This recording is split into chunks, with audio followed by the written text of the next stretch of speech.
I want to welcome everyone. I'm Marilyn Petito Devaney, and I'm going to be presiding today. And I welcome all of you. And I'm first going to read the letter from the governor. Dear councilors, I am pleased to nominate Zachary M. Hillman to the position of Associate Justice of the District Court. I submit this nomination for the advice and consent of the Executive Council pursuant to Part 2, Chapter 2 of the Constitution of the Commonwealth of Massachusetts. And I am closing the nominee's resume for your convenience. Sincerely, Charles Baker. So I welcome you, Attorney Hillman. And before I start with this hearing, I'm going to ask if there's anyone who plans to speak to stand and the nominee to stand to be sworn in. Do you swear to tell the truth, the whole truth, and nothing but the truth, so help you God? Thank you.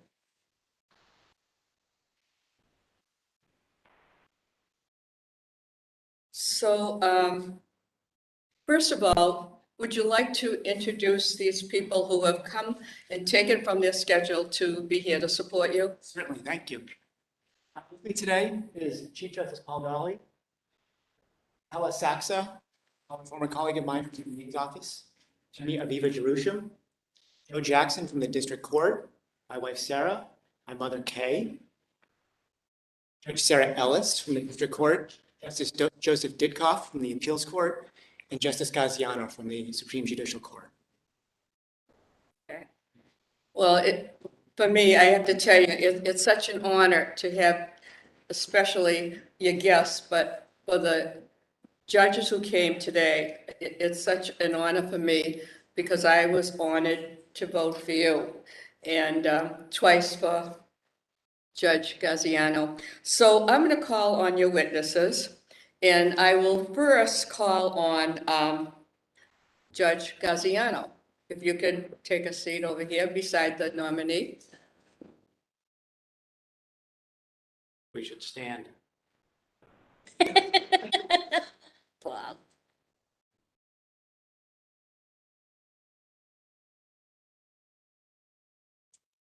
Thank you very much. It's really my privilege to appear in front of the Governor's Council in support of Zach Hillman's nomination. He appeared before me a number of times in Superior Court and on the SJC, and I'm also familiar with his work in the District Court Administrative Office. I think without fail, and you've had lots of great candidates in front of you, his legal abilities are off the charts, but that's really, there are a lot of smart lawyers, and you've seen them all, and he's rated among them, but that's not really what I really want to focus on because that speaks for itself. I think the other traits are equally important and perhaps more important. The first trait I want to talk about is his integrity. And I define that by a willingness to do right in the face of unpopular decisions, things that, whatever the result, that might result in public disapproval. Zach Hillman worked on the Farrak working group, which I was in charge of for the SJC. That led to the dismissal of thousands of cases that were tainted by drug lab misconduct. He worked tirelessly on that project. But what I want to focus on more than that was an appellate case that happened in the shadows that nobody would have known about. Some people define integrity as doing the right thing when no one would watch it, and this is a perfect example. And this wasn't something I came across. This was something that was raised by a beloved Chief Justice Gantz. And Zach appeared from the SJC. There was an error made in the trial, error that was unnoticed by very experienced defense counsel. And on his own, even though it hurt his case, he brought that to the attention of the SJC. He, of course, as an advocate, argued why it was non-prejudicial, why he should still win. But perhaps the SJC would have missed it because experienced defense counsel did, but he didn't, and he raised it to the court. Chief Justice Gantz noted that as an example of an assistant district attorney, a lawyer doing the right thing. So I think that speaks volumes to his integrity. Second, I want to highlight his common sense and his ability as a problem solver. And as you all know from being practicing lawyers or people who have been involved in the system for a long time, the district court is really where problems get solved. I was speaking to Steve Cronin, who is a clerk of the single justice session. He heard that Zach had been nominated. He said, "That's terrific." I said, "Why is that terrific, Steve?" And he said, "Because whenever we have a problem in the single justice office, people come in, they complain about transcripts, all sorts of issues. We call up Zach and he solves those problems. Nobody knows anything about it. He just gets things done. And it doesn't take a second phone call. He just has that great common sense problem solving ability that's innate." And lastly, I want to highlight humility. And I think as you can see from Zach, when you get to know him and you've all spoken to him, met him, confidence is great in a judge. But sometimes we're confident to a fault. We don't want to admit we're wrong. We want to be decisive and make a decision because we don't want people to think we know what we're doing, because that's our stock in trade, right? But as you reflect on it, humility is more important than confidence. Because humility means that you understand that people make mistakes, understand that you can make a mistake. It takes a great deal of courage to admit that you were wrong, to look for answers, and try to find solutions rather than just being the judge who's being decisive. I think that's a trait that is sometimes overlooked, but is very important in a trial judge. So given all those traits, I'm very confident that he's going to be a fabulous district court judge. Any questions that you have? Are you aware of how many, Excuse me, do you want to speak? Okay, are you aware of how many district court cases he actually was involved in as a prosecutor, where he tried a case in district court or did a motion to suppress in district court? I'm not aware of that. My experience with him was in Superior Court. Thank you. any other councilors have any questions? See you, Judge. I see it corrected. Is this the first time you have come in to speak for someone? Second time, Councilman. Second time.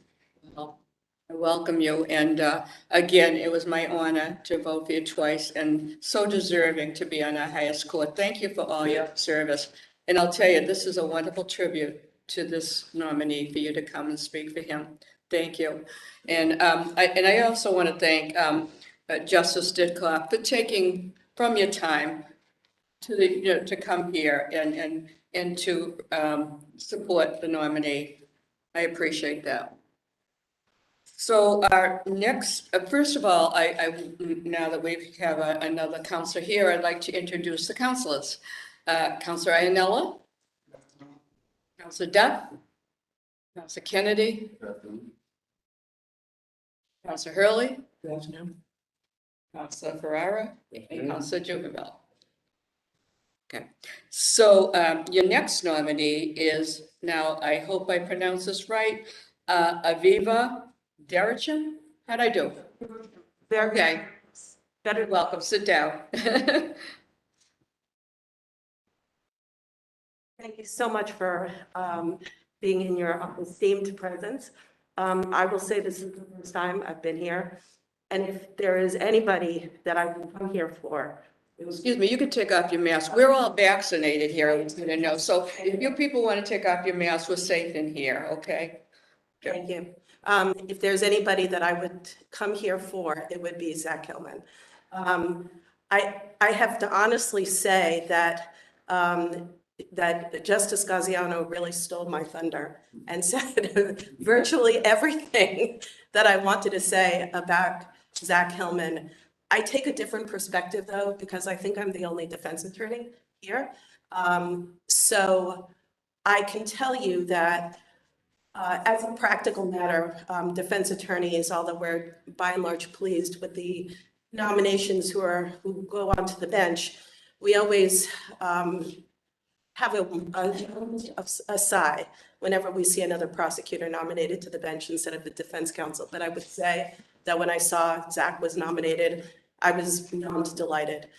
And I'm going to tell you why. When I look at a prosecutor, and I deal with many, and I have dealt with many in all different agencies, state, federal, we look for somebody that we believe is really going to honor justice. And that always doesn't happen in the moment.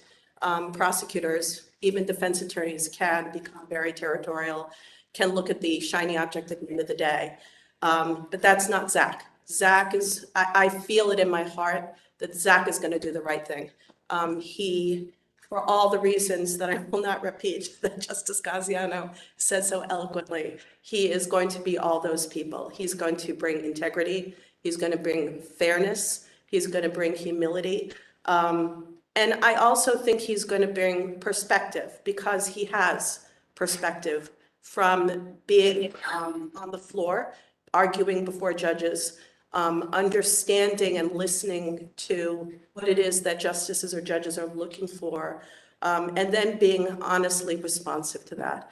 And so as an attorney, a defense attorney, if I ever have the pleasure to appear before Zach Hillman, I know, even if he doesn't rule in my favor, that he'll be deliberative, contemplative, fair, and he will do the right and the just thing.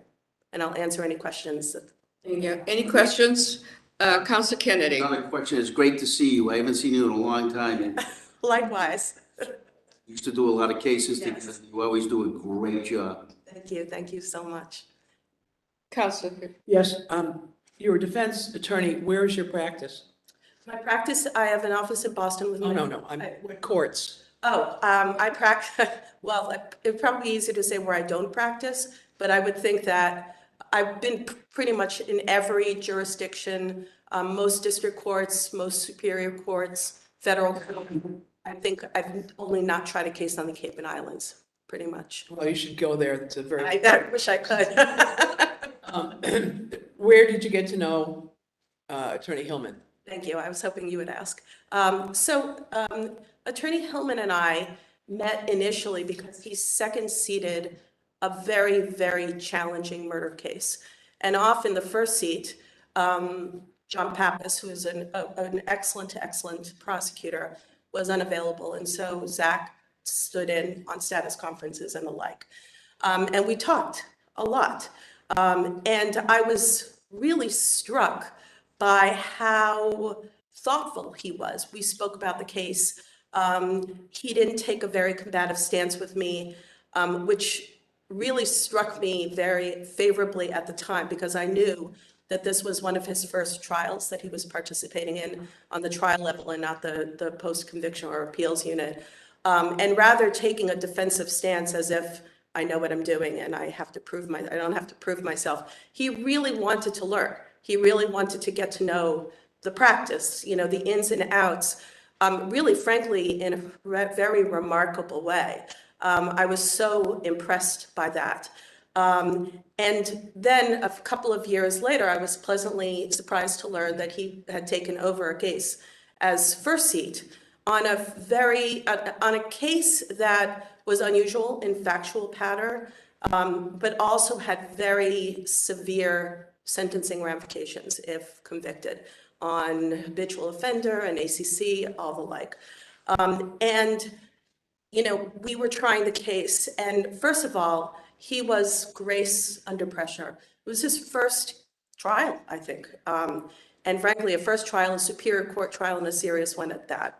And not only was he just so appropriate and fair and honest, but the judge who was trying the case was training another judge trying the case, and I can't imagine any more pressure from somebody for the first time being on trial. His closing argument was flawless. His cross-examination, his direct examination was perfect. I couldn't believe that was his first trial when I learned that it was. So I was very. Did you ever have any cases with him in district court? No, I did not. Thank you.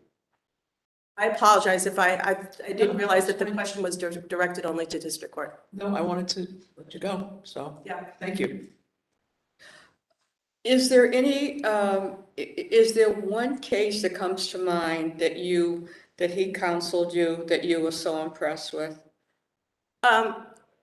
Those were we would see each other all the time, and he had other cases when he was sitting typically in the first session in Suffolk Superior Court, which is where I generally saw him, and we would talk about his other cases, and we would share what you call war stories, if you will. But he approached his other cases with the same calm demeanor and the same respect that these cases should be accorded. And so even standing apart, the two cases I described, which I had intimate familiarity with, I was very impressed consistently with the way he approached his cases. So how many years have you known the nominee? 2005, perhaps? Does 2000 maybe? So I 6 years? yeah, no, 2000 longer. I think That's okay. probably was trying to think of the murder case that we tried together. Maybe 2008 or 9. I'm not sure, but we've known each other a long time. Thank you for your testimony. It means a lot. Thank you. So much. I appreciate it. And I want to apologize to Justice Dalley. I was having you right up in the front. So would you take a seat, please? Thank you, Councilor Devaney. Welcome. Thank you. And thank you to the members of the Governor's Council. It's my privilege to testify on behalf of Attorney Zach Hillman's nomination. For over the past 4 years, I've worked with him very closely, literally on a daily basis in his role as general counsel to the district court. I respectfully submit that he is highly qualified to serve in the district court, and these are the reasons. He has substantial legal experience and legal skills. He has a tremendous work ethic. He has sound judgment with, as Justice Gaziano mentioned, a real sense of humility and concern for others. He has excellent temperament, and he has the highest level of integrity. And I've been privileged to witness this day after day for the last 4.5 years. Throughout his career as a prosecutor and as general counsel, he earned the respect of lawyers, court personnel, and judges throughout the court system for his competency, his integrity, and his professionalism. And I think counsel perhaps best summed it up when she talked about his perspective. One of the questions, and I've had the privilege to talk to Zach during the course of his application period, one of the things that strikes me is his perspective. So he may not have spent a tremendous amount of time in the district court, but he spent tremendous time doing appellate work and doing superior court work, and I think that brings great perspective to how he would handle district court cases. In his responsibility as general counsel, his duties were comprehensive and wide-ranging. Rely on his advice in the district court on virtually every single significant legal and policy decision. He provides counsel and guidance to judges and clerk-magistrates on a daily basis, literally in the middle of hearings, in the middle of trials. He provides them with direct guidance. He's drafted and developed all district court procedures. One thing that I wanted to raise is during the pandemic, we were forced almost on a monthly basis responding to the situation to issue standing orders that governed the operation of the court system. And we issued over a dozen of those standing orders that spoke to how courts conducted procedures and court operations. Zach was the point person in drafting those orders. He worked with me day after day in developing this information. And what he was able to do was listen to a lot of different people, determine some type of consensus, and give me tremendous advice in terms of drafting these procedures. In every instance, he's thoughtful and he's substantive. His position requires a lot of dealing with a lot of sensitive matters in implementing court policies. And in every respect, he's shown significant judgment and discretion, and he's done this intelligently and thoughtfully. He serves on a number of district courts as the providing legal counsel to the criminal committee, the civil committee, and the committee on race and ethnic fairness.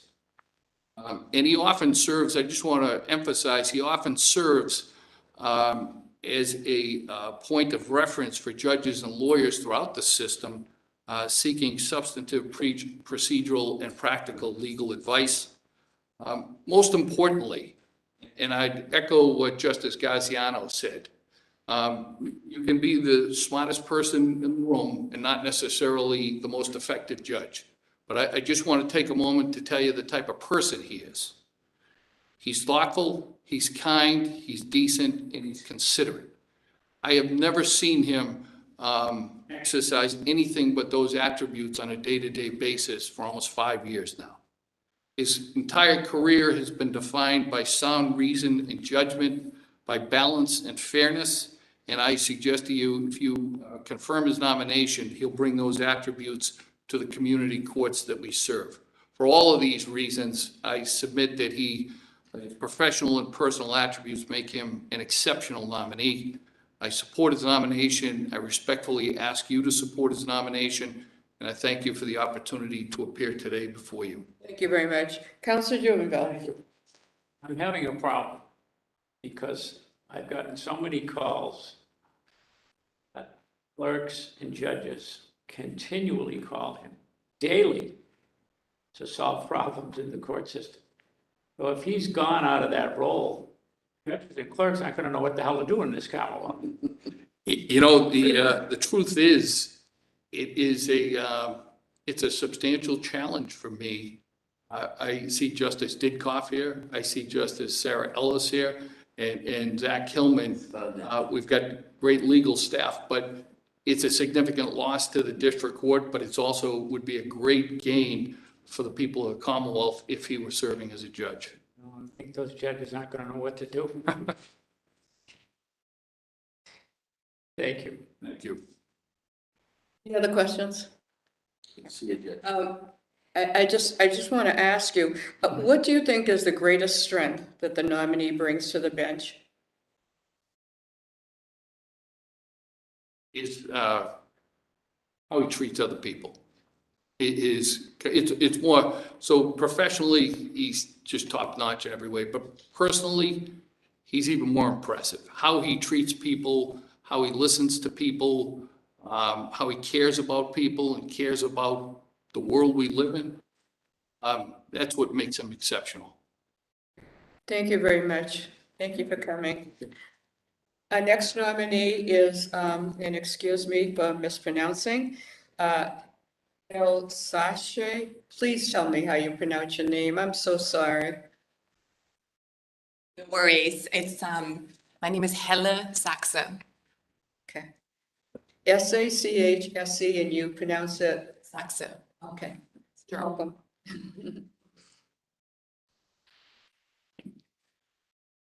Good afternoon, members of the Governor's Council. My name is Helen Saksa, and I'm currently an Assistant Attorney General in the Criminal Bureau at the Massachusetts Attorney General's Office.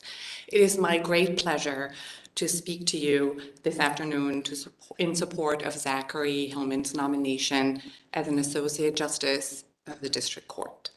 I have known Zach since 2008 when he joined the appeals unit at the Suffolk County District Attorney's Office. We quickly became friends, and our friendship has continued after he left the DA's office to join the Administrative Office of the District Court in 2017. The interests that connected us right from the beginning were our shared love for art, for family, and for the outdoors. To those of you who may not know, Zach is an avid photographer and would probably have turned that into a successful career had he not decided to become a lawyer.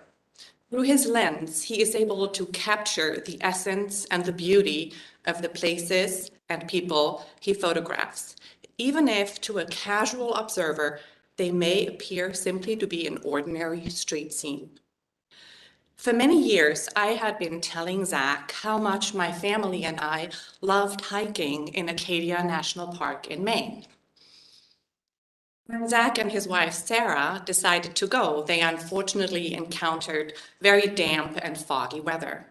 That did not deter them from scaling up the mountains, and Zach brought back a photograph taken on the famous Beehive hike that showed a foggy landscape with only the faintest outline of a lakeshore.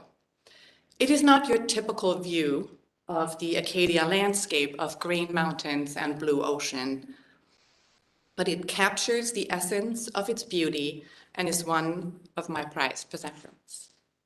You may wonder why I am talking to you about Zach's gift as a photographer. I am doing so because his ability to hone in on the essential aspects of a situation and to capture what many may not see translates into a deep humanity and Zach's ability to understand the motivations and needs of those around him. You will not find a kinder person than Zach. He is there for his family, his friends, and everyone around him. On the weekends, you may find him manning a stand at the local farmer's market, helping out his brother who has a greenhouse and gardening business. At work, I always knew that in Zach, I had a colleague to whom I could turn with any question or request for help. And in court, no matter the case or its outcome, you would never find anyone, be it a court officer, an attorney, a clerk, a judge, who would not be glad Zach was handling a case. His humanity and ability to capture the essence of a situation and understand the needs of those around him will go a long way in the district court that, no matter to which side one looks, serves people in a state of crisis. I want to close with my own experience of how Zach treats people in a crisis.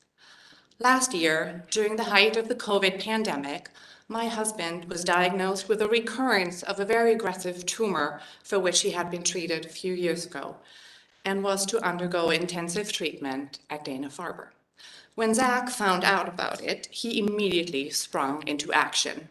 He must have spent an entire weekend cooking for us, then drove all the way from Acton to Brookline and stocked our freezer with home-cooked meals.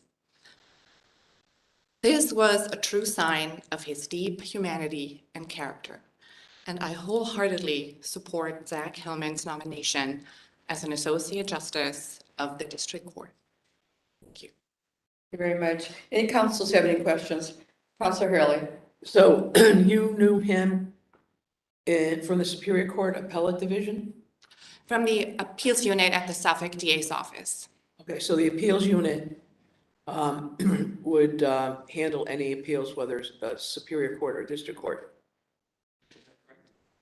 That is correct. In addition, we also handle motions in the district and Superior Courts.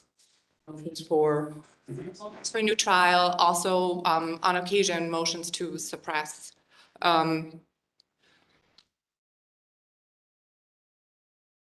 So how much time would you say Zach spent in district court appellate work?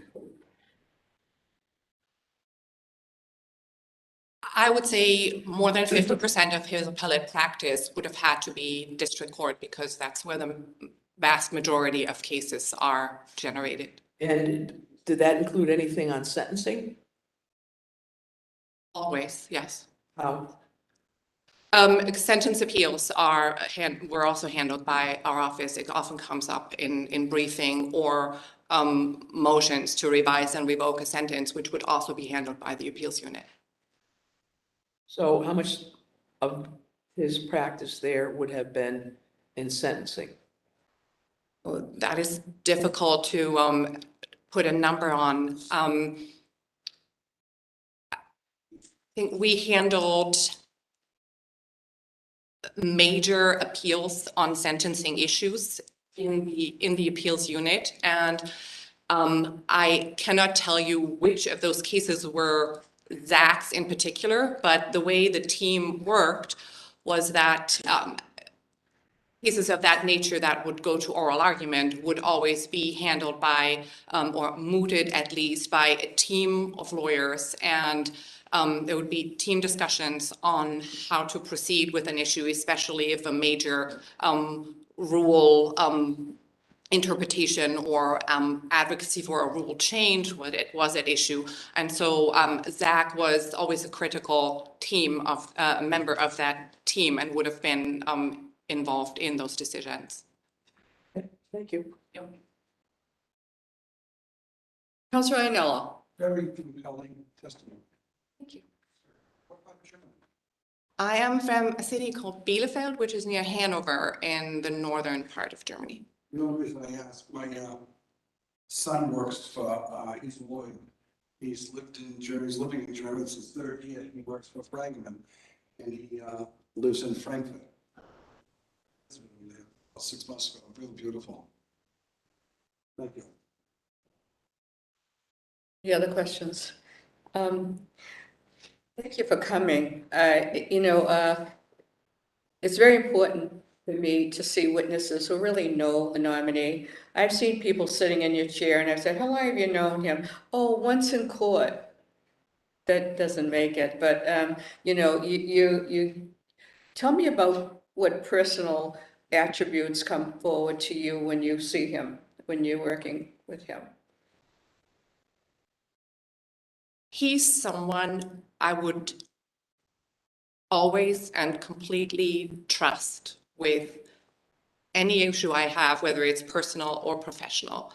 I would never hesitate to ask Zach a question, even if I thought that maybe my question wasn't particularly thoughtful, or if I really had a serious problem. Zach is someone I would completely trust to help me, to advise me, and trustworthy, I suppose is the word. Well, you certainly chose the right witnesses, and I appreciate your testimony. Thank you very much. Now, is there anyone here that's not on the witness list who would like to speak in support of the nominee? Please come forward. Judge Gaziano, you'd like to say a few words? Whoever would like to speak, you're welcome. So is there anyone in opposition?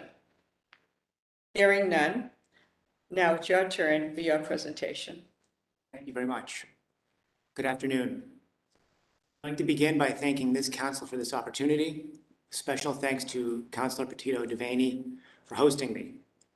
I would like to thank Governor Baker, Lieutenant Governor Polito for the honor of this nomination.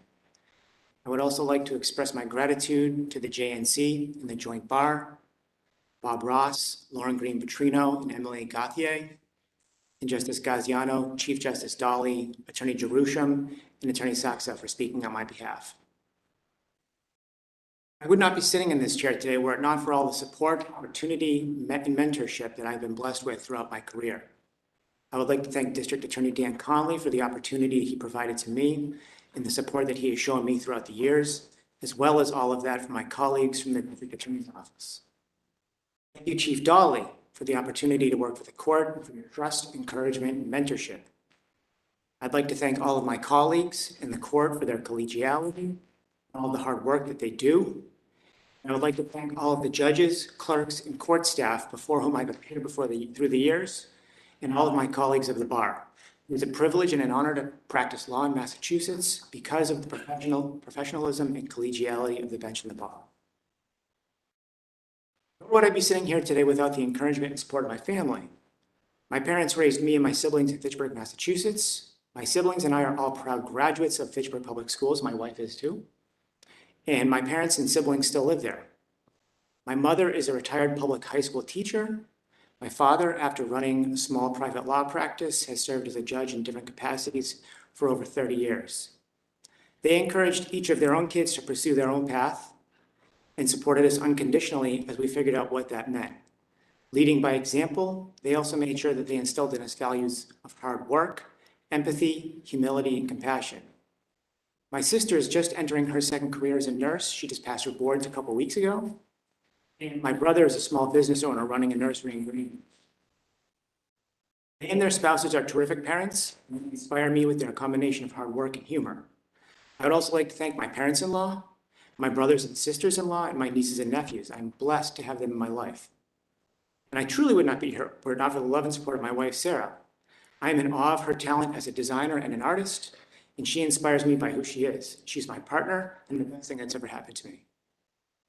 My path to the district court started after college with an internship at the JFK Library in Boston, where I learned of President Kennedy's calls for public service. His message drove me to apply to law school and to pursue a career in public service. After law school, I worked for almost 9 years as an assistant district attorney in Suffolk County. There, I was assigned to the appeals unit where I handled appeals ranging from district court practice to first-degree murder. I also jumped at the opportunities to answer on cases in the BMC and to take and work cases up in the BMC and Superior Court and to second-seat veteran attorneys in trials. Not only did my time as an ADA give me a well-rounded professional experience, it instilled in me incredible respect for the day-to-day work that is done by the courts. The last 4 years, I've worked as general counsel to the district court. In this role, my colleagues and I draft court policy and orders, keep judges and clerks up to date on legal developments. We are part of committees that draft jury instructions and forms that are used by the bench, clerks, attorneys, and parties. We develop judicial education programs and resources. My favorite part of the job is being a resource and sounding board for judges and clerks. Almost daily, judges and clerks call me and my colleagues with questions that range from bail to Section 35 hearings, from legal technicalities to practical realities, daily practice to, here's a new one that I haven't seen in my 15 years on the bench. Judges and clerks depend on us to provide them with quick and accurate guidance and advice, and I like to think that we are the resource that they can depend on to do their job. This role has also given me unique insight into the decisions that judges have to make and requires me to give advice and guidance from the perspective of a district court judge. This combination of professional experience has given me deep appreciation for the role that the district court plays in the community. All members of the community from the Berkshires to the Cape should expect that if they have a matter that brings them before the district court, it will be handled fairly, justly, and with dignity. My experience has shown me how hard our court employees work to make this expectation a reality. In working with district court judges over the last 4 years, I have seen how seriously they take their role in the system. It's not an easy job, and their passion and dedication has inspired me to apply for this position. I am humbled that I sit before you. I know that there is much to learn, and if I am fortunate enough to be confirmed, I will dedicate myself to doing the very best job that I can for the court and the community. It would be the highest honor to serve my community in the capacity as a district court judge. Welcome any questions that you may have. Before I go any further, I'm going to respectfully ask the councilors to put their cell phones in their desks in respect to the nominee and the importance of this hearing. Does anyone have any questions? Councilor Ferrara. Thank you. I read your resume. I spoke to you. I appreciate your time that you offered. At lunch, I went into Justice Serge George's, and we talked about you. And one of the concerns is that you haven't spent a lot of time in the district court courtroom. And he said, Joe, there are people that haven't been in the district court, and there are people that haven't been in the district court. And I think that says a lot. You have done an incredible amount of public service to the Commonwealth as an ADA and now as general counsel to the chief in the district court, and I respect that. So although you weren't particularly in individual district court rooms, you apparently ran a lot of the courtrooms from your Boston office and told people what to do, and always the right thing. So I want to thank you for your service. When I was the police chief, I always promoted the people that served me well in the past, served the town well in the past, because I think past history is a good predictor of the future. And with your track record, I think you're going to be a great judge. So thank you for applying. One other favor. And I do think you're going to get through, you have to encourage the chief to apply to be the chief of the trial court. Deal? Deal. Okay, thank you. I don't want to put him on the spot, but I can ask you. So Iannelli, you have a question? Yes, no questions, but what a nice resume. You have an outstanding resume. And I've been here a few years. The witnesses you had today were outstanding. I mean, Justice Dalley, Gaziano, two folks who I don't know, but very, I mean, you couldn't have got 4 better people. They told a nice story. Really impressed with you. You're going to be passionate person on the bench. You're going to listen. I think you're going to be a great addition to the district court, and I'd be more than happy to support you when your name comes before the council next week. Thank you very much. Thank you, Counselor. Any other counselors have any questions? Counselor Duff? Thank you. Good to see you after our talk. I do have a couple of questions, and this one isn't something we talked about, so I don't want you to think I'm trying to trick you or anything. But you're very young, and I'm not opposed to that at all. I know some councils have challenges with that. My concern is that you will be on the bench for a long time in the burnout and the mental and spiritual that can take on you and your family. Have you had, and I'm sorry, because we didn't talk about this, but have you had a chance to discuss that with your wife and with your support system, and have you thought about it at all? Yes, Counselor, I certainly have thought about it, and I have spoken about it with my wife, and thankfully she'll go a long way to make sure that doesn't happen. She's an artist, so she's better balanced than probably. She's very balanced, yes. No, I think it's important to have interests and hobbies outside of the job, and I think that will help keep me grounded, help keep me fresh, and I certainly have a tremendous support network family. So it's something that I've thought about, and it's something that I don't want to say that I'm not concerned about, but something that I'm cognizant of and will do my very best to make sure that I show up to do the very best I can every day. And I believe that, you know, the things I know about you and I've learned about you, I have no reason to not believe that. But part of this concern comes from something we did speak about, and that's that public officials today, and unfortunately judges, I think are unfairly attacked by the public and by the press many times when the decisions that they make are not popular, or we don't understand. And there is, as I stated to you, a separation of powers. And I think it needs to be respected even when we don't agree with the decision. Because we're not the judge. We're not privy to some of the information judges may have in front of them. And how they come to their conclusions may not be how we would come to a conclusion. That said, it can put you under tremendous scrutiny when usually it starts in the press, which has become very vitriolic, and then the public, and they go and they protest at your home, and they protest at the court, and I think it's uncivil. I even when I disagree with people, I think there's a level of civility that we just completely have lost. I thought we were getting back to it, spiraling out of control. That concerns me for you, you know, your psyche. And what it does to all of our judges, frankly, to everyone that works in the system. I applaud everyone that does, because the truth of the matter is, most of you, probably all of you, could be making a whole dough in private practice, doing something else. And our judges, we're no longer 48th in the country in what we pay our judges, which we were just a few years back. We're still not really where we should be, I think. Because you are today called upon to be, you know, priest, rabbi, teacher, parent, social worker, doctor, nurse, lawyer. And it's a lot. And it's not what it was. And it's not a TV show, it's real life. And that is where this is where my concern really stems from, because I think it's something that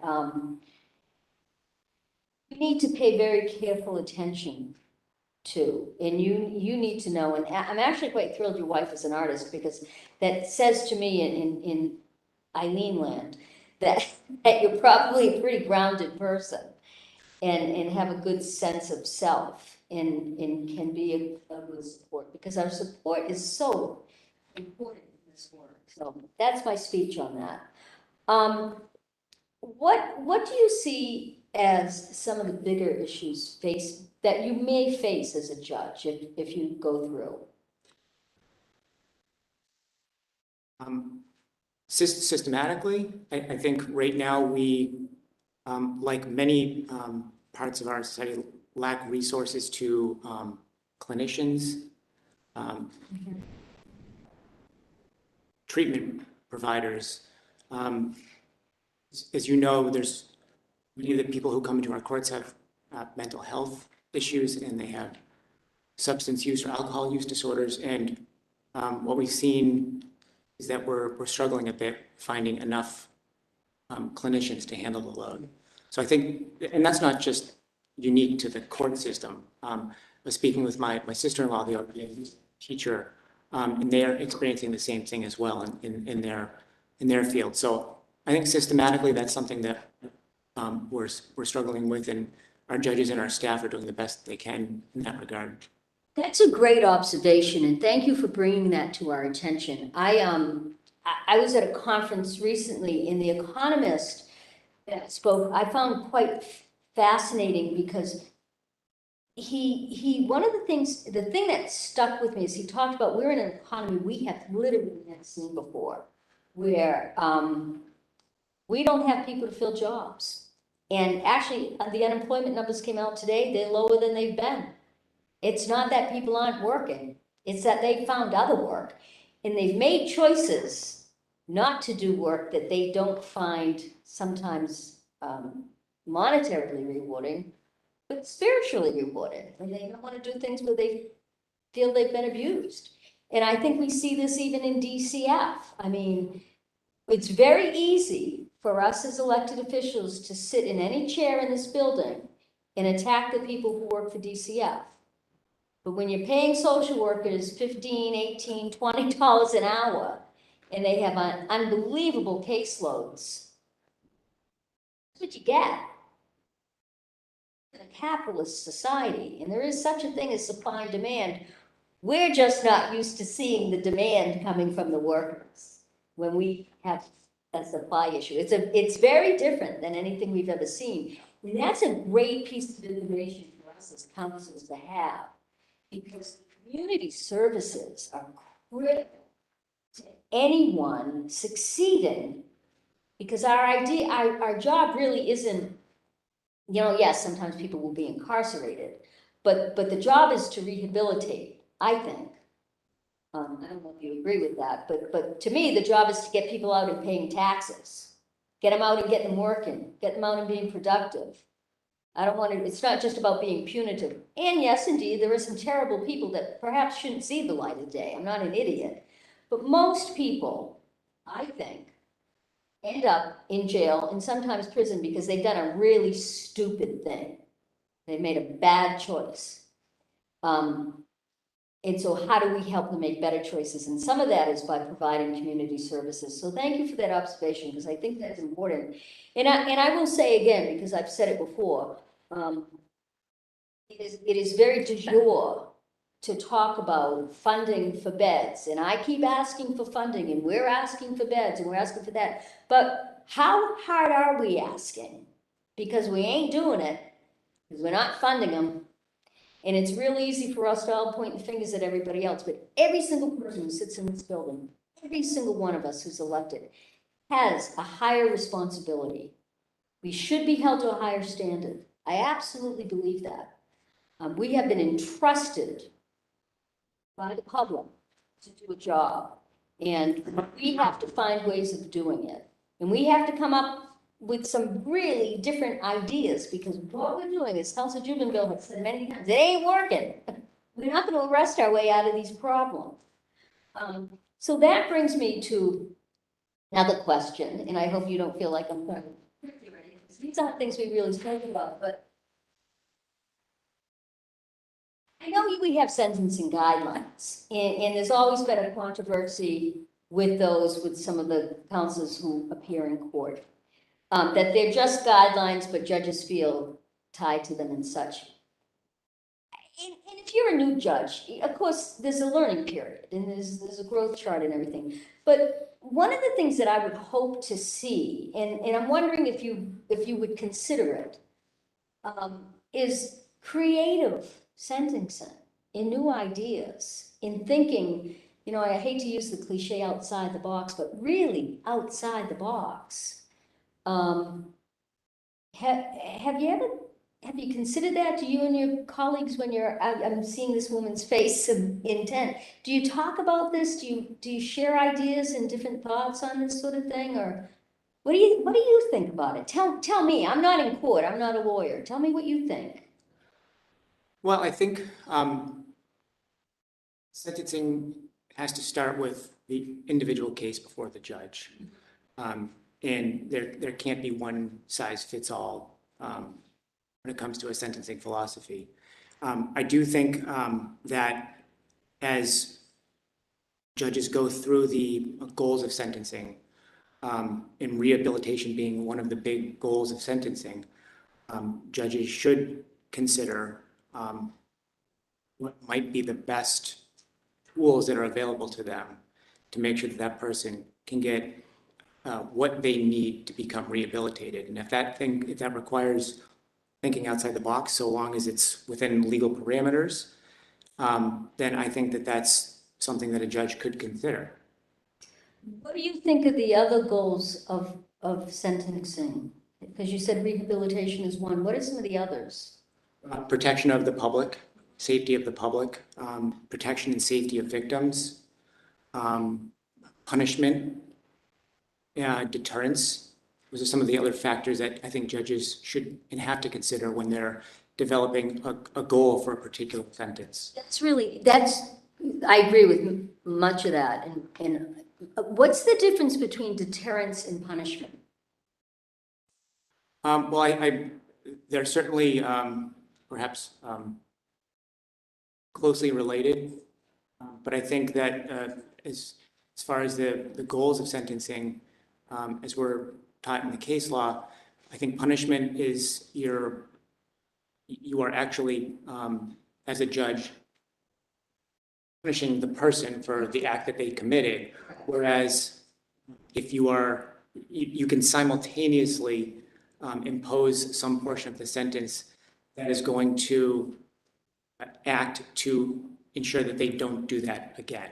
So you're punishing them for the act that they've done and then ensuring that they don't do that. Creating simultaneously a deterrent. I agree with that.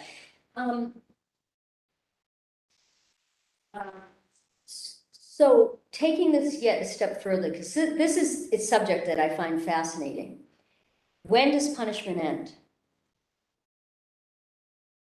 When should it end? When legally should punishment end? Well, I think punishment ends at the time that the sentence is complete, whether that's the day that the person steps out of a jail or house of corrections, or the date that their probation is terminated. I'm just interested. I'm not going to say yay and nay. I think to me, this is one of the biggest issues we face today. It's a huge issue in our parole system, is that our parole is very punitive, and this has nothing to do with you.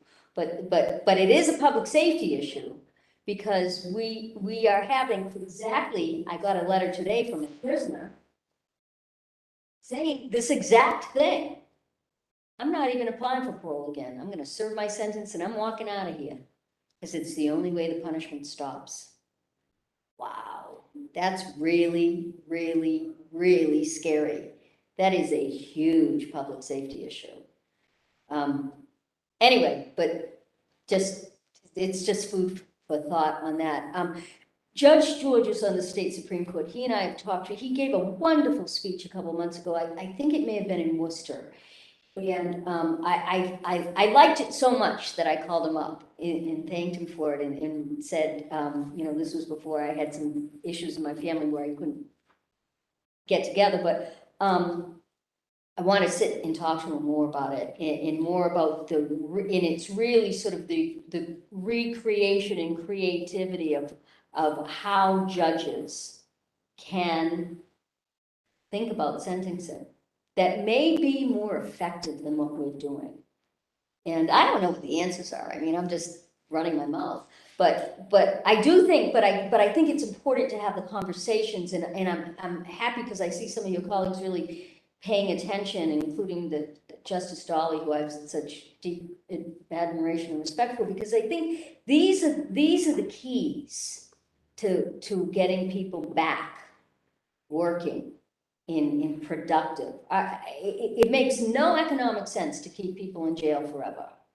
I mean, there's some people maybe, you know, like I said, there are some people that are very not good. I do believe evil exists. But a lot of people, you know, I'm 62. Some of the things I did as a kid, I mean, you can't do that stuff today. You know, we were just horsing around or whatever, but that times have changed, you know, and it's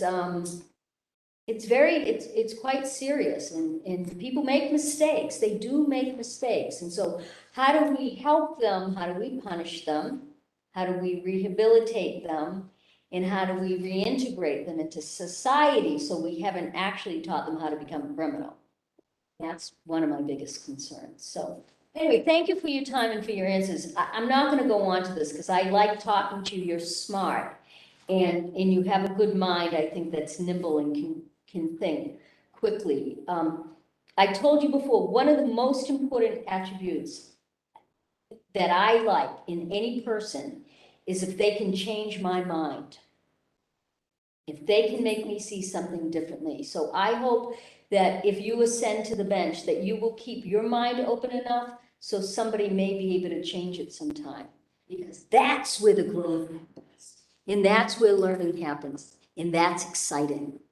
That's where criminal justice, that's the intersection of really great stuff that can happen. And that's what I'm, you know, in my tiny little role here, you know, that's what I strive to achieve is that type of thing. Because anyone that can get you to look at an issue differently, it's just, to me, that's what I live for.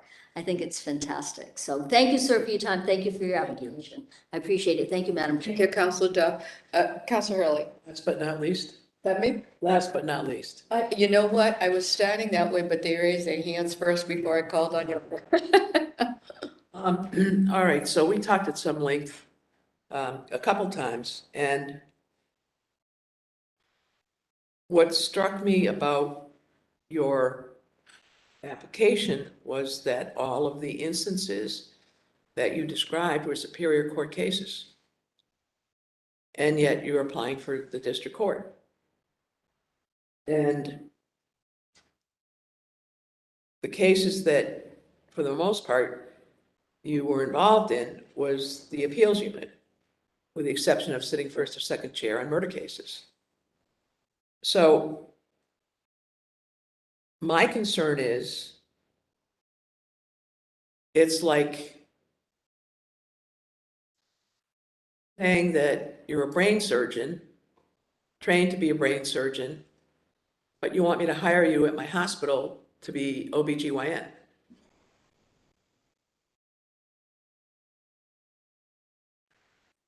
Why do you think that you're going to be able to do the job as a district court judge when you haven't been in a district court as either a defense counsel or a prosecutor, to get to know the rhythm of a district court, to get to know the integral parts of a district court proceeding, how the different people who come into a courtroom to deal with one case interact with each other, what you should rely on, what you should not have much faith in, or how you're going to go about becoming this district court judge that's going to be great. And don't get me wrong, everybody says you're great as a person, that you're great in terms of your intellect, that you're great in terms of your work ethic. All that is great. My concern, after sitting as a judge for 20 years, is letting you loose in a courtroom, okay, after the 30-day training period, which really is 20 days because you include the weekends. And I was on the education committee, and I worked on a lot of seminars and just mentoring new judges. Any judge who was appointed in my region, I was the judge that put together their education plan. And they all came from similar backgrounds of either being defense counsel or assistant DAs who had earned their stripes practicing in the district court day after day after day. So you tell me, how, after 30 days, do you think you're going to be able to fly on your own? That's what they do. They let you go after 30 days. You have a week in a small court, medium-sized court, large court, jury trials. And in that time, hopefully, you get 1 day in probation violations hearings. You have had no experience in terms of 209As, all right? You've really had no experience in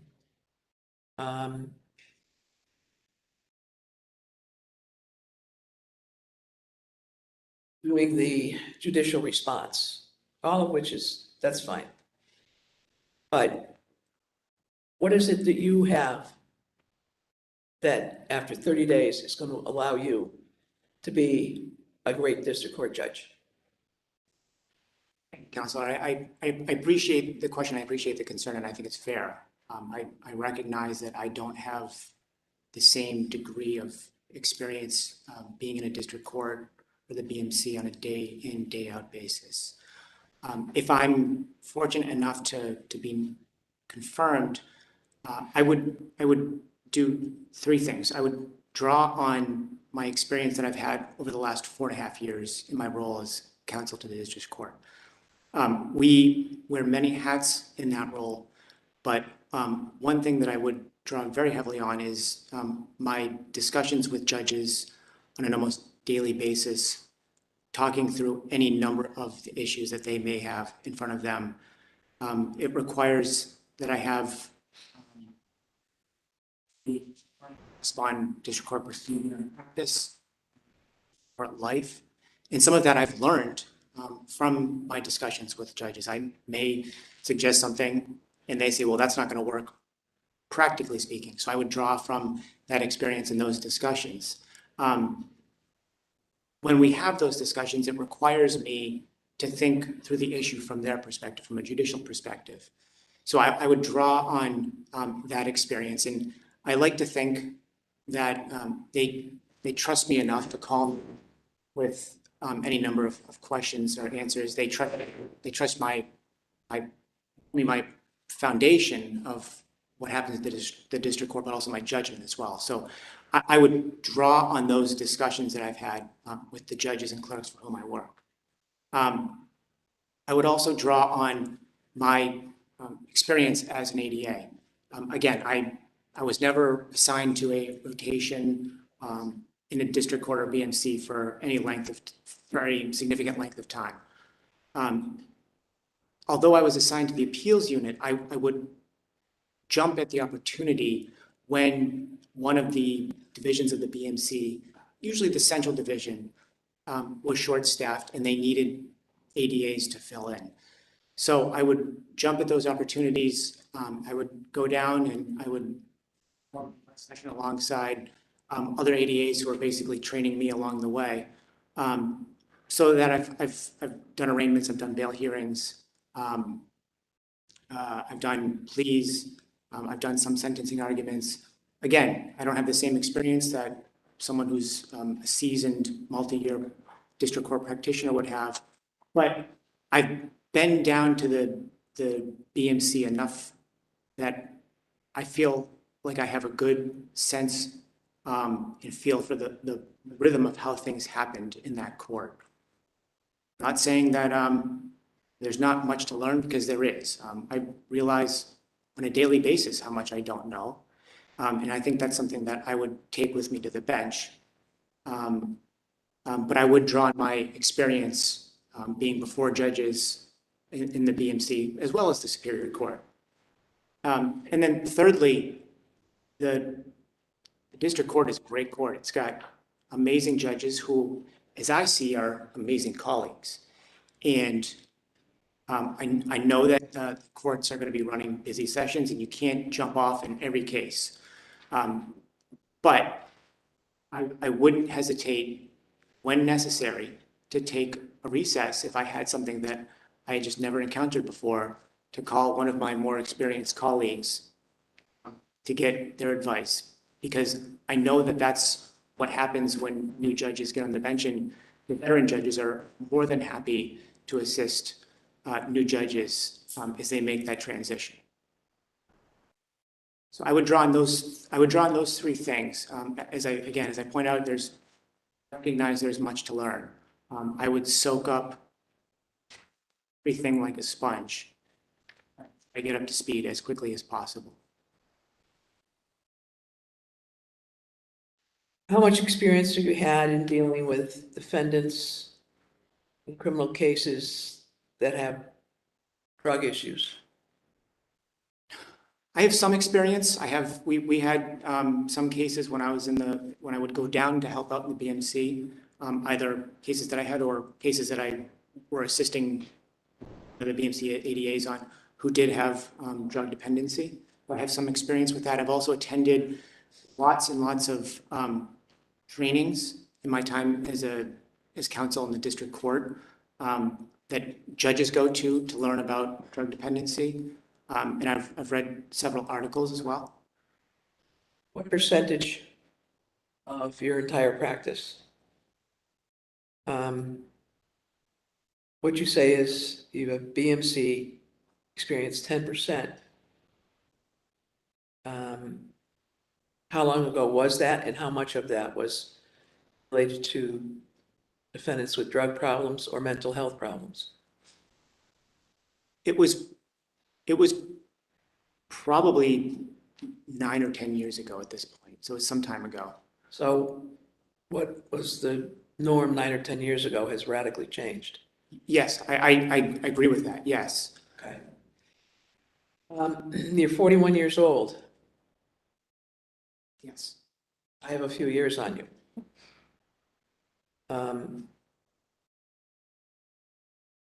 Why so young? Why do this when you're 41 and not 45? A couple of reasons. Being counsel to the district court for the last 4.5 years has put me in a unique position. Not only seeing the court from the outside, but I see what happens behind the scenes. Our courts the district courts are vital to the community, and anybody who has a matter in the district court should feel like they can come in and have their matter handled fairly with dignity. Being behind the scenes, I see how hard our district court judges work to make that expectation a reality through the training programs and constant conversations amongst themselves and with us to make sure that they're doing the very best that they can, has really inspired me to want to do that job, which is one of the reasons that I've applied. The other is, I'd like to think that I was an asset to the DA's office, to the community when I worked there. I'd like to think that I've been an asset to the district court over the last 4.5 years as counsel.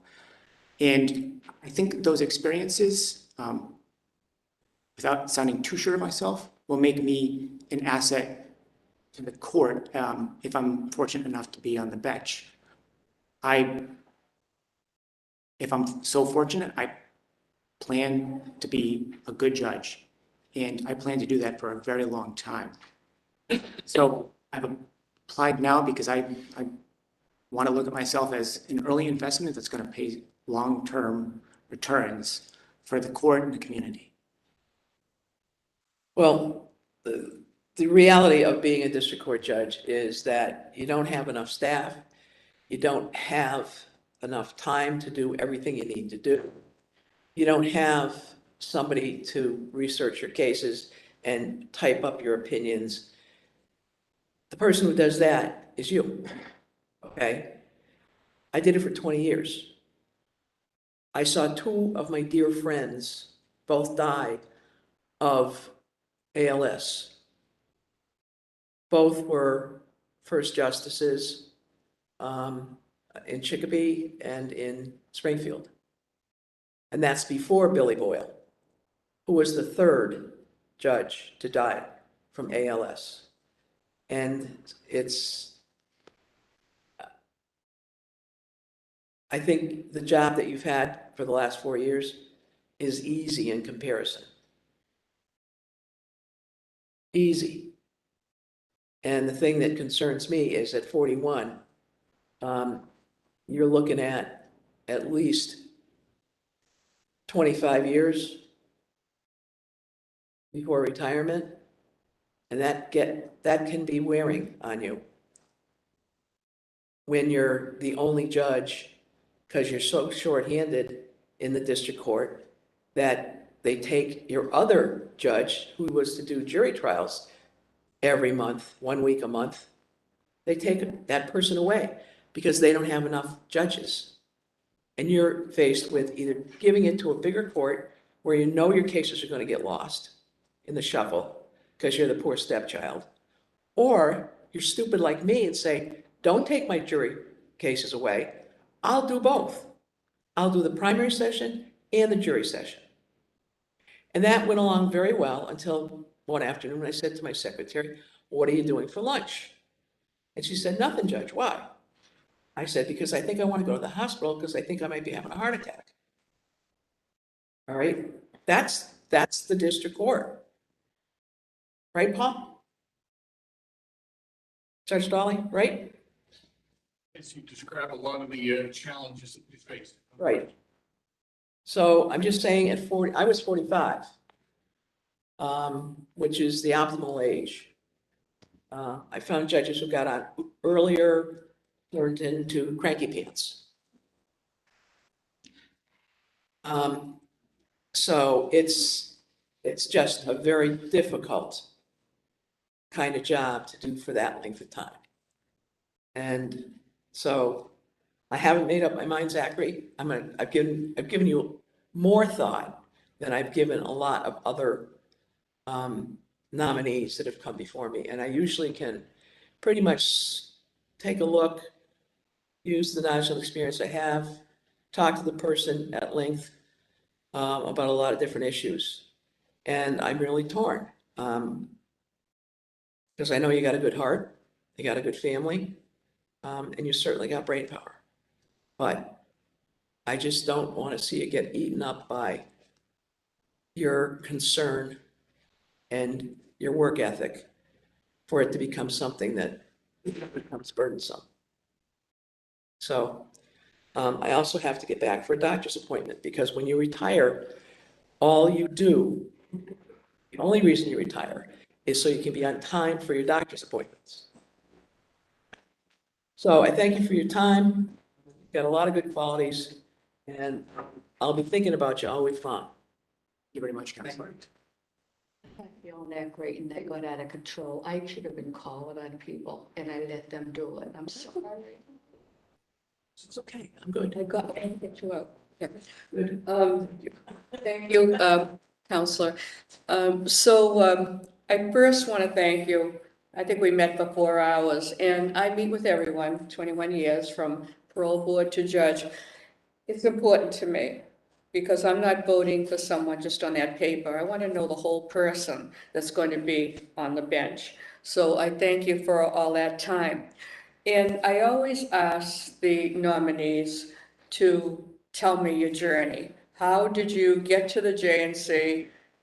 Tell me how many, for people who don't know, every governor chooses 21 lawyers who has a tremendous authority, responsibility to decide if a nominee is going to have an interview and who's going to be recommended to the governor.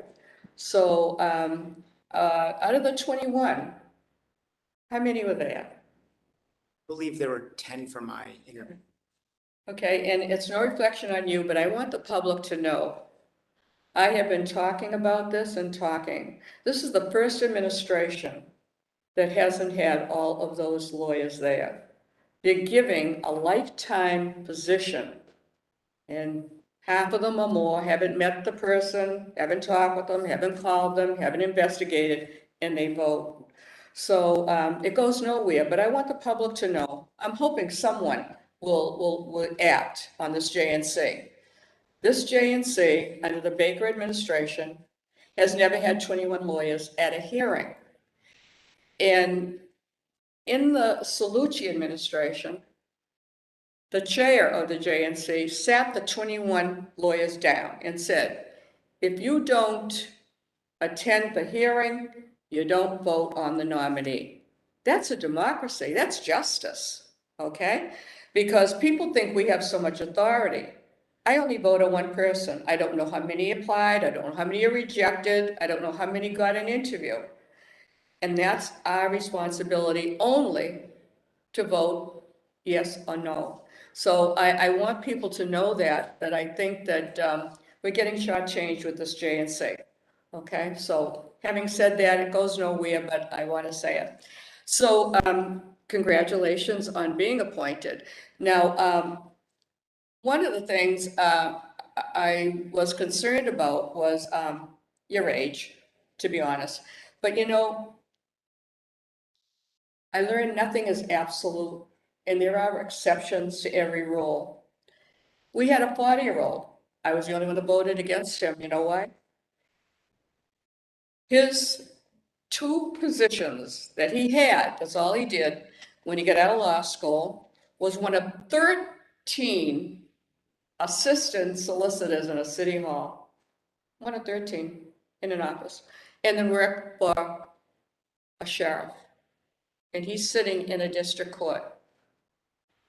I know people out there that have lawyers 27, 28, 30 years. We had one today, I voted 30 years. She's been sole practice, excellent. But you know, the thing is that with you, it's not political. You earned it the old-fashioned way. And when I met you and when I've gone over all of your history, you have been involved in more cases and been more involved in giving advice to people who have been lawyers 25, 30 years, really. So I'm impressed by that. And I'll tell you what came through to me. First of all, I got a call from Ann Colicchio, one of the most respected clerk magistrates, and she is in the Concord District Court. She called me, and the first thing she said, he's a kind man. I heard that here. I heard that here. 3 times I heard it. So that means a lot to me. And she told me what her relationship is, and she said, everyone, and that's the word she said, everyone goes to Attorney Hillman for advice to know whether a case warrants an appeal, to ask advice, to ask about rules and chapters and all of that. And that to me is amazing to hear that. And so that's what I'm hearing from everyone, to have a Judge Gaziano to come and speak for you, and Dalley, Judge Dalley, I mean, and Judge Dickoff to take the time. It says something about you and the confidence they have. Now, we talk about the district court, and I hear it all the time, it's the people's court. Isn't that true? They always say. Okay, now tell me, how are you going to prepare to be in the district court? Is there a curve you have to learn from your appeals, SJC, Superior Court, to go to the district court with your experience? I certainly expect there to be a learning curve. I will, to make that transition, I will certainly draw on my experiences that I've had as an attorney, appearing in front of judges from different levels and different courts throughout my career. I certainly take a lot from the experiences that I've had from judges, and I'll try to apply that. But I'll also really soak in and rely on the judges who are there already. The district court has a really, as Councilor Hurley was saying, has a really robust training program for new judges. In addition to that, you're assigned a mentor. I'd certainly lean on my mentor if I'm fortunate enough to be confirmed, as well as other judges that I've become frankly friends with through my role as counsel in the district court. So I know that there's a very strong support network there for persons making the transition from practice or being counsel into becoming a district court judge.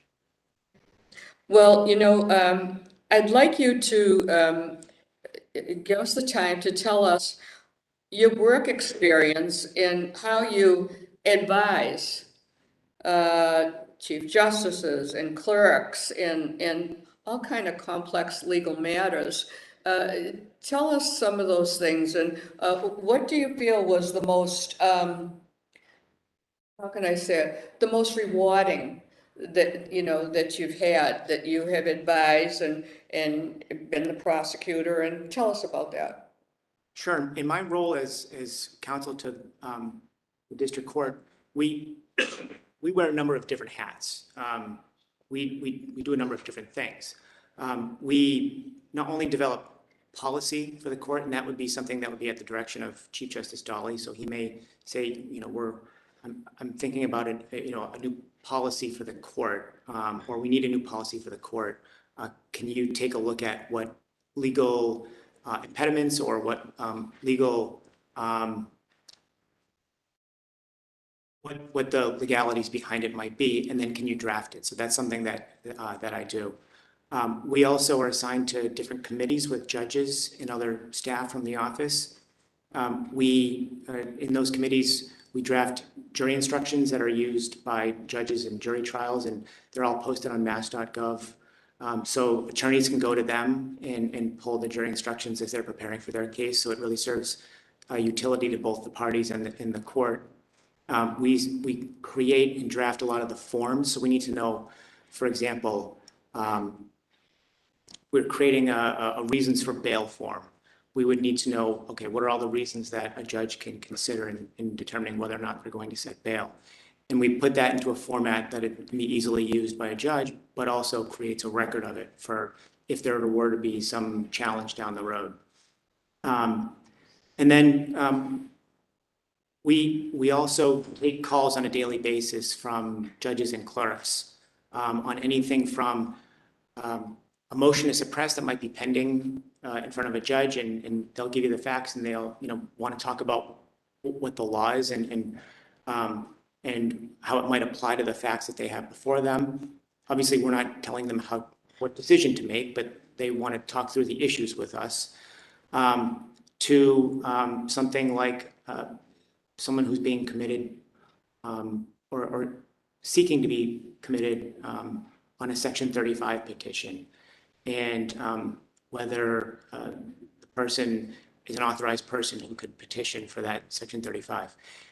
You asked what is the most rewarding.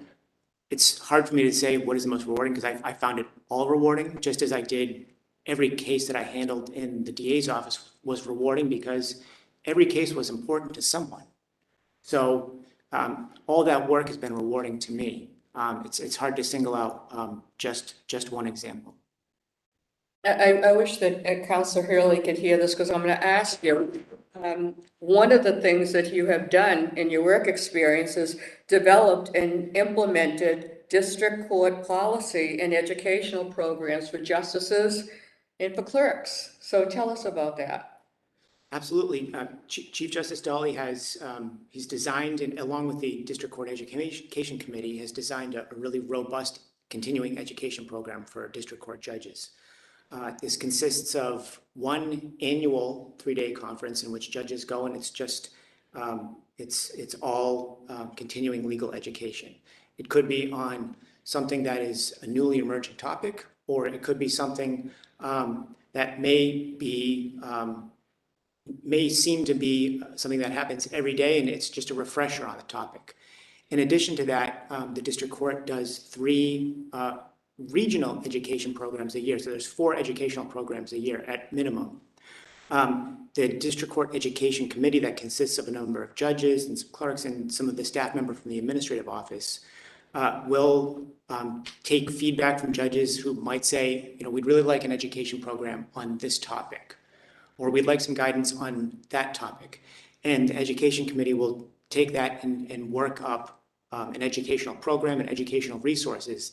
This typically consists of presentations, sometimes by judges, sometimes by attorneys, the district court staff attorneys, sometimes outside people, professionals in their field are brought in to talk to the bench. A couple of years ago, the Education Committee brought in Dr. Ruth Potee to talk about substance use disorder and the impact that it has on individuals' brains. So the Education Committee will draft up all of those programs, and then it's presented to the judges at one of these regional conferences. In addition to that, the legal staff, myself and my colleagues, Bethany Stevens and Kristen Stone, we monitor every decision that comes out of the SJC or the appeals court. If it's something that is going to have an impact on district court practice, we send out a bulletin to all the judges so that they're aware of this case that came down and they can be aware of it if it comes up in practice. What I liked in your work experiences, and I don't see that, I've been here 21 years, that you have been on trial court commissions and boards for criminal and civil race and ethnic fairness committees. And this is something judges didn't have to deal with, 30, 40 years ago. And I think that, that's an asset for you to be on the bench. So you've had over 140 briefs, right? And 90 cases. And let me ask you, is there one that comes through that'll always be in your mind that was the most rewarding outcome? I certainly, every case was rewarding to me because I treated every case as the most important case in the world because it was for someone. So in that sense, every case that I worked on, including in particular ones with victims, were rewarding. In my application, I talked about one of the cases that I second sat, which was the Commonwealth versus Alimony case. That case stemmed from the defendant over a 20-hour period randomly attacking unprovoked 3 women in South Boston, like I said, over the span of 20 hours, seriously injuring 2 of them and killing another. That was a case that required an incredible amount of work. And I took a lot away from that case. I took away how important preparation and preparedness is. I took away, from a judicial perspective, what's required to make a case fair for all parties, and so that everybody has a fair trial. It's something that I'll always take away from that case. And then the most important was just the dignity and grace that we experience with and strength from the survivors and the families of the victims.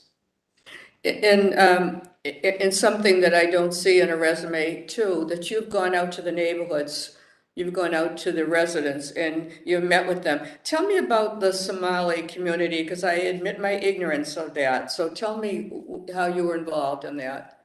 Sure, we were invited, Kara Hayes, who was in charge of the community outreach at the DA's office, and I believe she's still there at Suffolk County. She's just a wonderful, wonderful asset to the community. She was approached by members of the Somali community to come out and have dinner with them. And so we went out on a couple of occasions. We met with them and we listened to them and listened to concerns that they had about prosecution in their neighborhood. And they listened to us regarding the perspective of the district attorney's office. So it was really, it was a very good experience, and I think it was a very good experience for the community as a whole.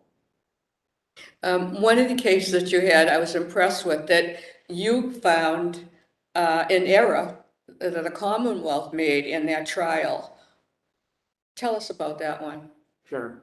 That was the Adam Casino case. That was a first-degree murder appeal that I was assigned. And as I was going through the record, I noticed that a piece of evidence, a piece of corresponding evidence that was required to be admitted had unintentionally been not admitted to make sense of the DNA evidence. And so I brought the error to the attention of the trial prosecutor and to my supervisor. And everybody immediately said, well, this is something that we need to bring to the attention of the court. So in our brief, we brought it to the attention of the court in our brief. And we addressed the issue in front of the SJC at oral argument. Is there one case that comes to mind that was the most upsetting to you, the outcome, that it was not the way that you had hoped, and that'll always be in your mind? There was one of the last cases that I did as far as a trial goes. I was a second seat in a case that was charged as a first-degree murder. It was a really brutal and awful crime. And it was it was a difficult trial. It was a lengthy trial. I think it took 4 or 5 weeks. And ultimately the jury came back with a manslaughter verdict. And we certainly, we respected the jury's verdict. I mean, you always do. It's always going to stick with me because you have to have difficult conversations with the families of the victims afterwards.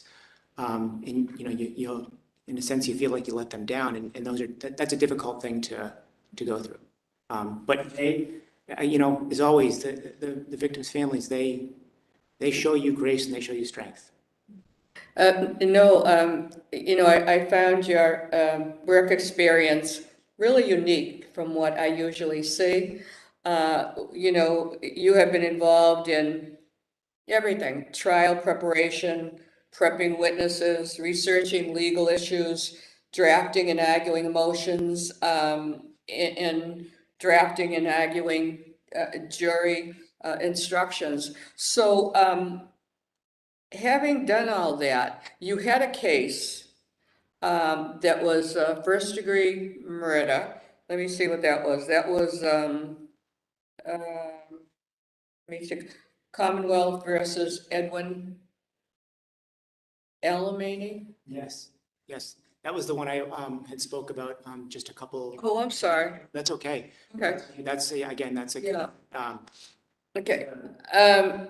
So there was something else that came to mind, another first-degree murder, and on-call prosecutor. What does that mean? The on-call prosecutor is Suffolk County has responsibility for all unattended deaths by statute. And so there always has to be someone present. During work hours, that typically would be an ADA assigned to the homicide unit. But between the hours of 4:30 and 8:30, there was a prosecutor who would essentially get a beeper. And if there was a call from Boston Police, and you'd have to go out to the scene, and you'd work with the detectives to be able to relay the information to the chief of homicide. You might consult with the detectives about whether or not to apply for a warrant and what would need to be in the warrant to be able to establish probable cause, and provide any sort of legal advice as they begin to process through and work through that investigation. It's been said here by your witnesses about your work ethic. And I saw that in one of your cases that you are still following up after you have left, the Suffolk County District Attorney's Office. Do you know the one I'm talking about? That was the one that you're assigned to coordinate and conduct an investigation into the defendant's claims of innocence? Yes, so I was assigned along with another prosecutor at the outset to review claims of innocence. It was an investigation that spanned a couple of years. And during that time, we filed a motion in the Superior Court, or they filed a motion and we filed a response, but we continued to investigate the claims. Ultimately, when I left the office, I handed over that case, obviously, to the office because I couldn't take it with me. But I've continued to follow the case as it's made its way through. And ultimately, I understand that the Superior Court granted the defendants a new trial in that case. Now, I'm sure the cases have involved drugs and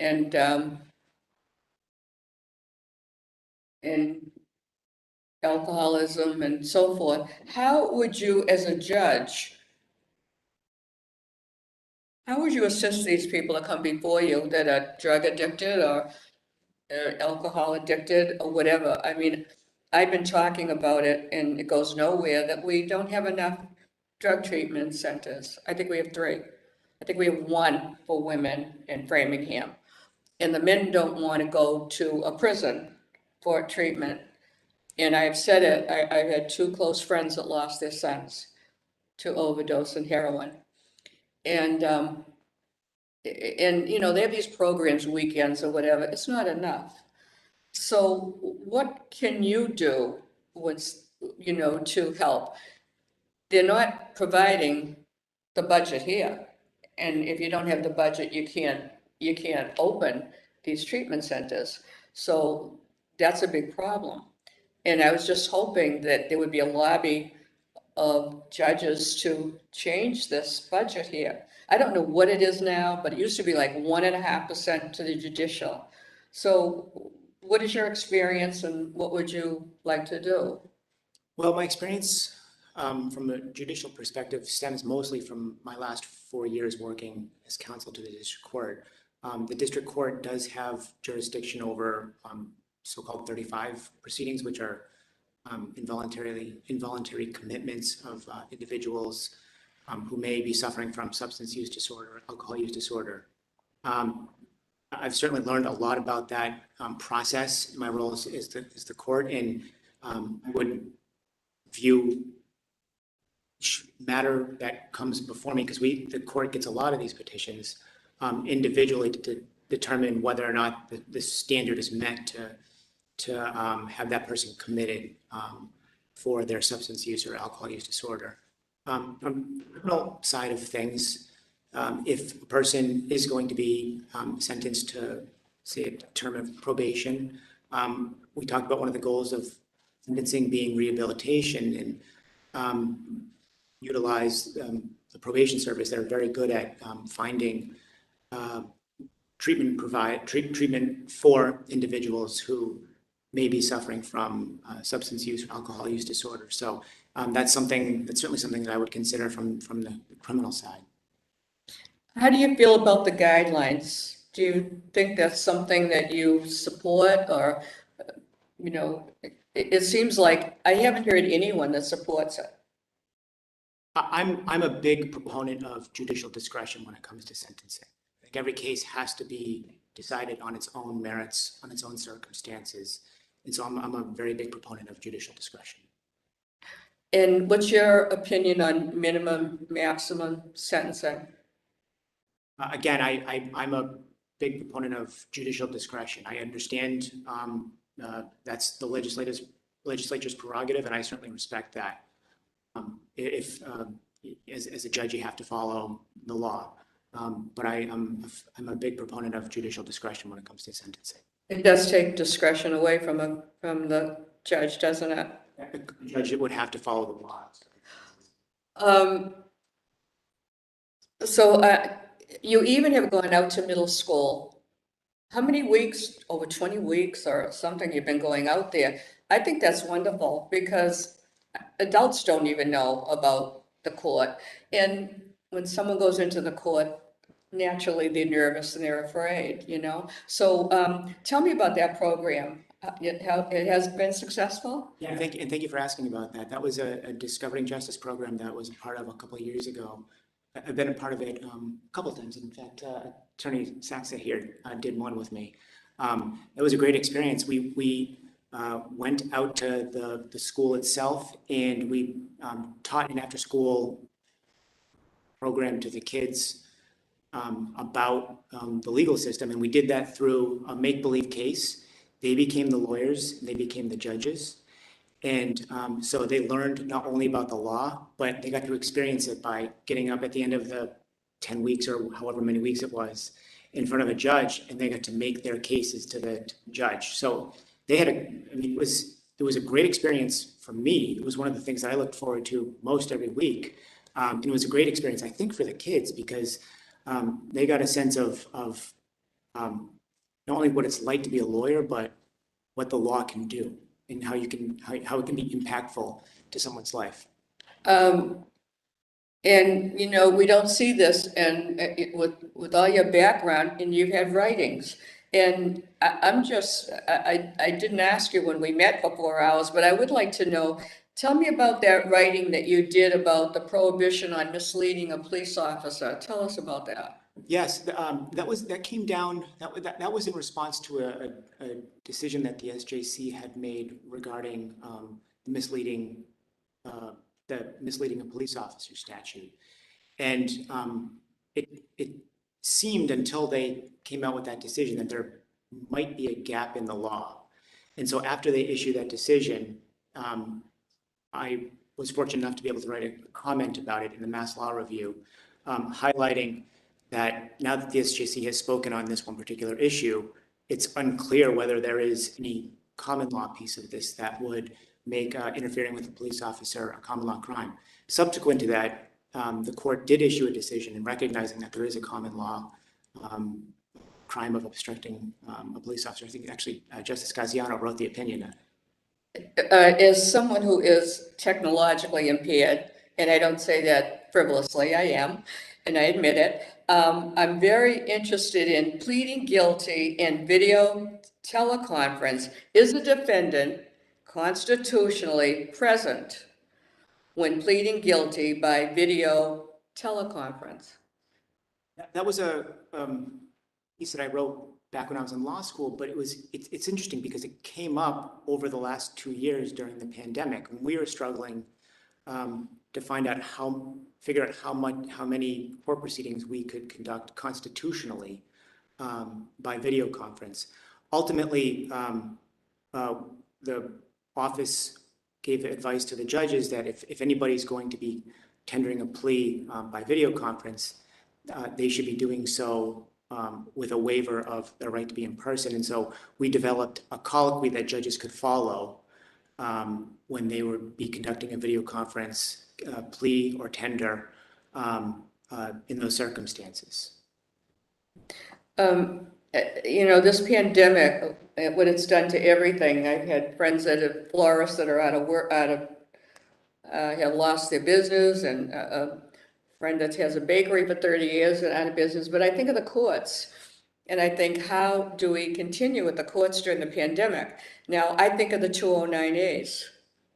How did you deal with that in the courts? In the early days of the pandemic, we identified certain emergency matters that had to be heard. And of course, 209As and 258Es were part of those. There's a domestic violence committee in the district court, and they worked really hard to develop specific forms that could be used remotely, both seeking 209As, as well as for judges to be able to review and issue orders so that they didn't have to be in person given the pandemic. They responded really quickly. I can't take any credit for that. That was all my colleagues. But they responded really quickly so that the rights of people who were seeking 209As were protected. Well, as an outsider, I was concerned because I thought, how do you do that on Zoom?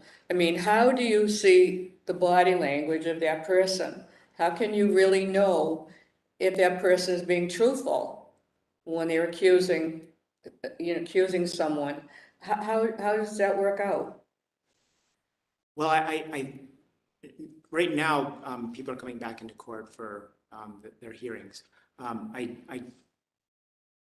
Having conducted a 209A, because I'm not a judge over Zoom, I can't speak to how difficult it was to assess credibility, but I can imagine it was difficult to assess credibility because you are right, you miss some of the cues that you would otherwise get in person. So, so if you go to the district, you're going to be a judge in the district court. What changes would you like to see? What do you think has to be improved? Tell us about your experience. One thing that I think the pandemic taught us is that we have to be more technologically agile. And we were able to pivot pretty quickly to get up and running from a technological sense so that we were able to use Zoom hearings and be able to do hearings by telephone. But technologically, we're still somewhat behind it. I think there's room for improvement there. I think that the trial court is working very hard to close the gap between court in the private sector. And I think they're doing a very good job at that. But if the pandemic has shown us anything, it's that we can utilize technology in the courtroom for some matters. And I think we should continue to pursue that. Okay, so you've been general counsel to the district court. So tell us the different training that you have given to judges in about court rules and so forth. Can you go through those and tell us what you have developed and presented in those trainings? Sure, I've done trainings on expungement, the new expungement rules. We've done trainings on overviews on the 2018 crime reform bill. I think most recently, I did a training on just what we were talking about, how to use video conferencing for certain court events. Done training on motions for new trials. I'm sure I'm missing a couple, but those are the ones that immediately come to mind. So, so what do you think could be improved in the district court? What changes do you think that should be implemented? Do you see anything, or do you think it's working very well the way it is? I think the court's working very well the way it is. Of course, there's always room for improvement. We, I think, like a number of other fields, are seeing and experiencing just that there's not enough people applying for jobs in the health treatment and substance use treatment. Seems to be a statewide issue that spans all fields. There's just not enough people to fill those jobs that are open. But I also think that we're doing a very good job to improve our IT, which I had said is something that. Have you been involved in any of the specialty courts? Yes, I have. In the sense that I've attended a number of trainings. I've helped with some of the policies that involve the drug courts. I've been involved with the training manual, and our judge who oversees the specialty courts. I work with her very closely, and I've been to a number of the sessions. Yes, I have. Well, I've been very impressed with the drug courts, and I have seen graduations there. I sit in the back and tears come to my eyes to hear these people all ages who've gone through the program and graduated and talk about the years that they were drinking, or the years that they're on drugs and what it did for them. So I think it's time, you know, we're not winning the war on drugs, that's for sure. From before you were born, it started, I think, the war on drugs.